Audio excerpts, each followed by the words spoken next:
오늘 하나님께서 주시는 말씀은 10월 2일 월요일 본문입니다. 사무엘하 13장 1절부터 14절 말씀 한 절씩 교독해서 읽겠습니다. 그 뒤에 이런 일이 있었다. 다윗의 아들 압살롬에게는 아직 결혼하지 않은 아름다운 누이가 있는데 이름은 다말이었다. 그런데 다윗의 다른 아들 암논이 그를 사랑하였다. 암논은 자기의 누이 다말을 사랑하였으나 처녀이므로 어찌할 수 없는 줄을 알고 병이 나고 말았다. 암논에게는 요나답이라고 하는 친구가 있었는데 그는 다윗의 형 시므아의 아들이다.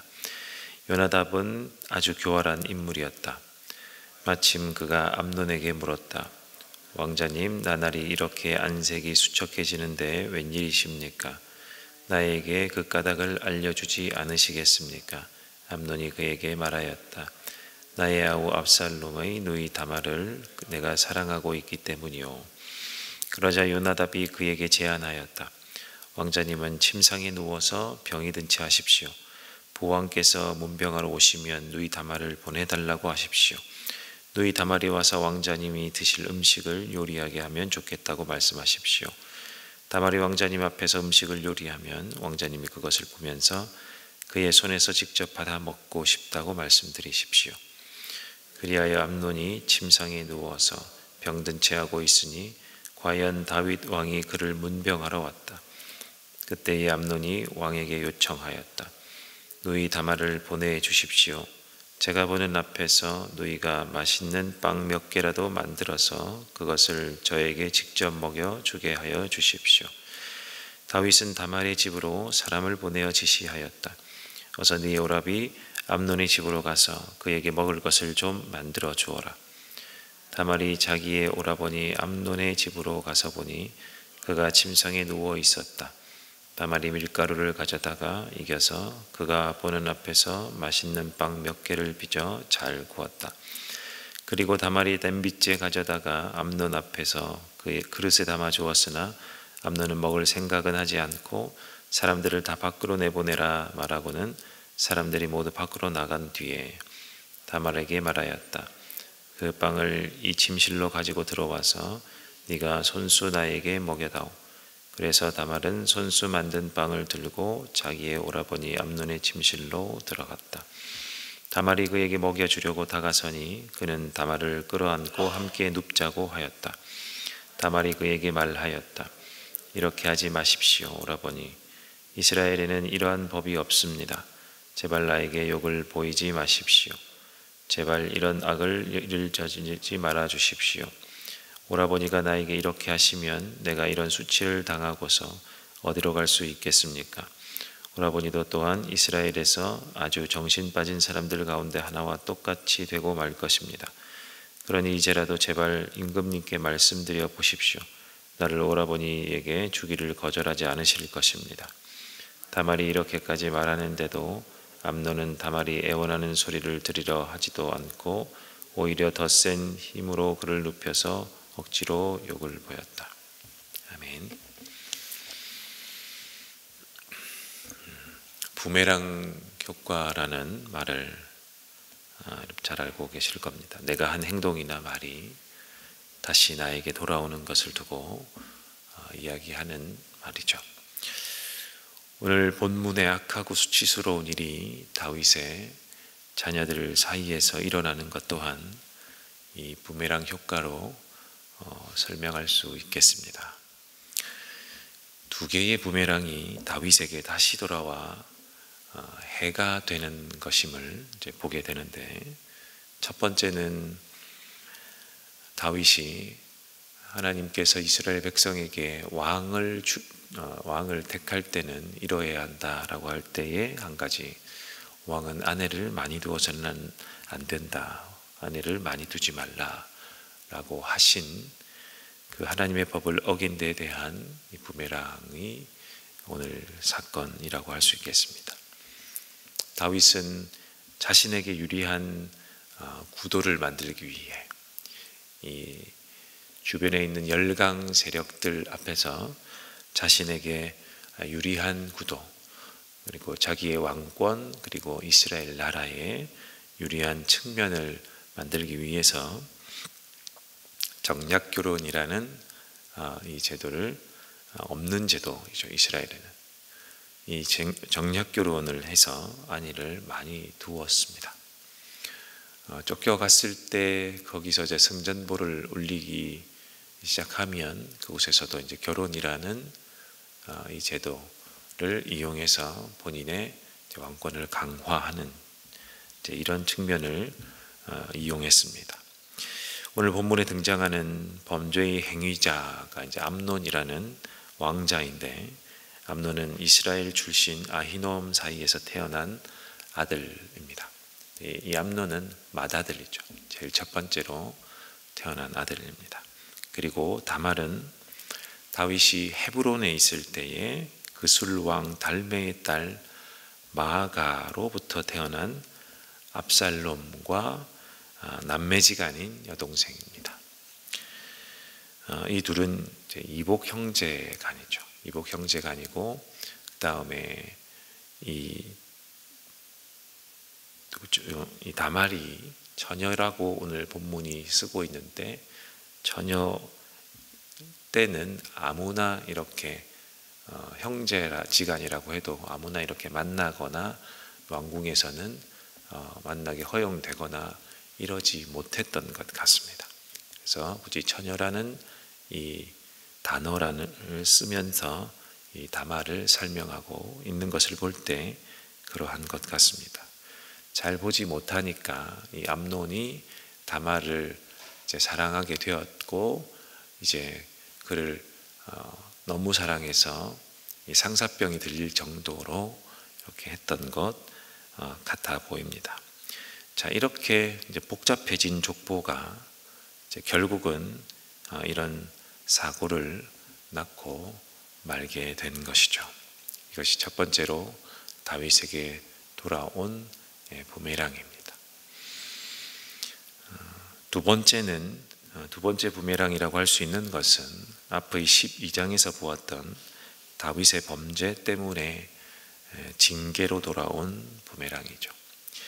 사무엘하 12장 10절 우리가 보았던 본문을 다시 보면, 너는 이렇게 나를 무시하여 햇사람 우리아의 아내를 빼앗아다가 내 아내로 삼았으므로 이제부터는 영영 내 집안에서 칼부림이 떠나지 않을 것이다. 이 다윗의 집안에서 칼부림, 자녀들 사이에서 칼부림이 나는 단초가 되는 사건이 오늘 이 본문의 사건입니다. 오늘 그러면서 이 사무엘하 저자가 이 13장을 시작하면서 이렇게 이야기하죠. 그 뒤에 이런 일이 있었다. 마치 고발하는 듯한 이야기로, 이거 우리가 보통 사람들과 이야기할 때, 야, 너 이거 비밀인데 너만 알아, 이런 일이 있었대 라고 말하는 것처럼 들립니다. 그러한 측면도 있습니다. 이런 일들 때문에 이게 단초가 되어서 이 자녀들 사이에 칼부림이 나고 칼이 끊이지 않고 서로 죽고 죽이게 되는 일이 벌어진다. 너만 알고 있어. 이런 일이 있었다. 이런 일을 이렇게 시작하는 것처럼 써놓았습니다. 결국 이 내용이 현실로 다가오죠. 다말의 형제인 압살롬이 암논을 죽이고 맙니다. 더 나아가 이 압살롬은 이때 솔로몬 왕이 자기 형제들에게, 다윗 왕이 자기 형제들에게 한 이 행동, 행위, 그리고 제재하지 않은 것, 이런 것이 쌓이고 쌓여서 반역을 하게 되죠. 반역하는 데까지 나아가게 됩니다. 성도 여러분, 다윗의 이 두 부메랑으로 돌아온 범죄, 그리고 오늘 나오는 이 암논의 이 성적 욕구를 채우지 못해서 저지른 이 범죄, 그리고 이어지는 압살롬의 복수와 그의 반역, 이 행동들 사이의 이 기저에는 교집합처럼 도사리고 있는 이 사람의 죄된 속성이 있습니다. 그것이 무엇일까요? 뭉뚱그려 이야기하면 이제 교만함이라고 말할 수 있지만, 조금 더 상세히 말하자면 권력에 취한 교만함입니다. 권력이 가득한 이 사회, 자기들의 이 세상 속에서 권력에 취한 교만함이죠. 사람은 역사 가운데 돈이든 자리이든 어떤 수단으로든지 높아지려고 하죠. 높아지게 되면 권력을 속에 쥐게 되는데, 이때 점점 사람들은 점점 객관적이 되거나 겸손해질 확률은 거의 없죠. 극히 주관적이 되거나 교만해진 사람들이 주로 역사 속에서 보입니다. 돈이 많이 주어지거나 그리고 높은 자리에 올라가게 되면 거의 모든 사람들은 그 자리에 취해서, 그 권력에 취해서 교만해지고, 그래서 자기 중심적으로 생각하고 세상을 보게 됩니다. 저라고 다르지 않죠. 여러분도 어떻게 될지는 잘 모르겠습니다. 그래서 하나님이 우리에게는 이것저것 안 주시나 봅니다. 저도 마찬가지겠죠. 저 또한 어떤 권력이 생기고 얻게 되면 나를 위해 사용하려고 할 것 같습니다. 저는 가끔 그런 생각을 해보게 되는데, 목사가 되지 않았다면 내가 무엇하고 있었을까? 신학교 시절부터 이런 과거에 내가 하나님과 더 가까이 가는 시간이 없었으면 과연 나는 지금 현재 무엇하고 있을까? 저의 욕망이나 욕구를 생각해 볼 때 네, 그렇습니다. 이유는 상상에 맡기죠. 그런 것이죠. 저뿐만 아니라 여러분도 권력에 취하기는 정말 쉬운 일이라 생각이 됩니다. 세상의 어떤 사람들도 이 욕망을 제어하기가 어렵고, 그래서 권력을 쥐고 올라가게 되면, 높은 곳으로 올라가게 되면 당연히 교만함에 또 취하게 되어 하나님을 믿는다고 하면서도 이 교만함이 앞서는 그러한 자리에 있게 될 것입니다. 이것을 시편 1편이 노래로 잘 설명하고 있죠. 그래서 우리는 어떻게 해야 될까? 우리가 자주 이야기하고 자주 기도하는 바대로, 하나님, 내가 주 예수 그리스도를 닮기 원합니다 를 자주 떠올리시고 묵상하면 좋겠습니다. 예수님이 권력 앞에 어떠하셨는지를 묵상하면 좋겠습니다. 예수님은 하나님의 아드님으로 이 땅에서 누구보다 권력을 취할 수도 있었고 누릴 수도 있었습니다. 그러나 그러지 않으셨죠. 예수님이 마지막에 제자들과 함께 기도하러 가셔서 이 십자가의 고난을 당하지 않기를 원하셨죠. 그래서 이 잔을 나에게서 거두어 주십시오 라고 하셨지만, 말미에 그러나 나의 뜻대로 마옵시고 하나님 아버지의 원대로 하옵소서 하고 그 고난의 길을 갔습니다. 또 예수님은 40일 금식하고 난 뒤에 사탄이 이것도 주고 저것도 주고 이것도 주겠다라고 할 때에도 그런 모두를 다 거부하셨습니다. 권력과 부와 명예와 다 준다고 했지만 다 거부하셨죠. 그리고 오병이어 기적 다음에 사람들이 저 사람이 누군고 하여 왕으로 세우자라고 했을 때도 그 무리들을 뒤로 하시고 그 자리를 떠나셨습니다. 그런 분이 예수 그리스도입니다.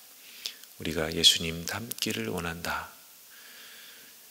주님, 내가 예수님 닮기를 원합니다 라고 할 때 설마 이런 것은 다 빼놓고 닮기를 원하는 것 아닌 것쯤은 우리가 다 생각하고 기도하는 것 아니겠습니까? 그렇다면 오늘 말씀을 볼 때 사람이란 죄로 인해서 권력에 취한 교만함을 부릴 수밖에 없는 존재라면 내가 정말 제대로 예수님을 닮아보고 싶습니다. 주님, 하나님, 나도 예수님이 간 길을 가고 싶습니다 라고 할 때 이러한 모습들을 잘 생각하고 묵상하는 저와 여러분 되면 좋겠습니다. 그래서 조그마한 나에게 생긴 내가 일군 권력이 있을 때라도 주님, 저는 예수님처럼 겸손해지고 싶습니다 라고 기도할 수 있는 저와 여러분 되면 좋겠습니다. 그것이 아주 작은 권력, 아주 작은 것일지라도 내가 사람 앞에 드러내놓기보다는 우리 예수님처럼 숨기고 겸손한 자 되게 해달라고 기도하는 저와 여러분 되면 좋겠습니다. 오늘 함께 기도할 텐데 말씀을 기억하며 하나님, 무엇보다 겸손한 미덕을 가진 내가 되게 하옵소서. 예수님 닮아가는 내가 되게 하옵소서. 우리 첫 번째 기도해 주시고, 우리 오늘은 월요일 다음 세대를 위해 기도하는 날입니다. 어제 우리 자녀들과 함께 예배를 드렸을 때 모두 기도하셨을 것이지만 오늘도 함께 우리 자녀들을 위해서 기도할 때 하나님, 우리 자녀들도 이 세상은 교만함을 부추기고 내가 나인데 라고 자기를 주장하게 하지만 우리의 자녀들은 주님 앞에, 사람 앞에 겸손한 자녀들, 다음 세대가 되게 해 주십시오. 그래서 사회로부터 존경받고 우리 자녀들을 정말 빛나게 볼 수 있는 우리 자녀들 다음 세대가 되게 하옵소서라고 기도해 주시고, 우리 세 번째 개인의 기도의 제목으로 오늘 함께 주님을 만나 뵙는 기도의 시간을 가지다가 돌아가도록 하겠습니다. 함께 기도하겠습니다.